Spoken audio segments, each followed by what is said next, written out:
Is your keyboard covered in dust, crumbs, and grime? Don't worry, we've all been there. Let's make some magic cleaning putty right at home to tackle that mess. Gather your simple ingredients. You'll need just 1/4 cup of white PVA school glue, half a teaspoon of baking soda, 1 tablespoon of borax, and some warm water. For a fun touch, grab a few drops of neon food coloring. First, mix the glue with a tablespoon of warm water in a bowl until smooth. Then, add the baking soda and stir well to thicken the mixture. In a separate cup, dissolve the borax in half a cup of warm water. Slowly pour the dissolved borax solution into your glue mixture while stirring vigorously. You'll see it instantly transform into a gooey, polymer-based putty.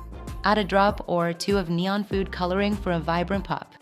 Now, knead the putty by hand for a minute or two until it's no longer sticky and becomes perfectly stretchy. This homemade goo is designed to pick up dust, crumbs, and hair from tight spaces. Press the putty firmly into your keyboard keys for 5 to 10 seconds, then slowly peel it off. Watch as it grabs all the dust and crumbs like magic, leaving your keyboard sparkling clean.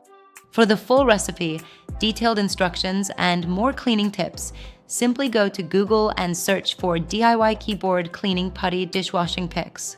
Do it now and enjoy a cleaner workspace.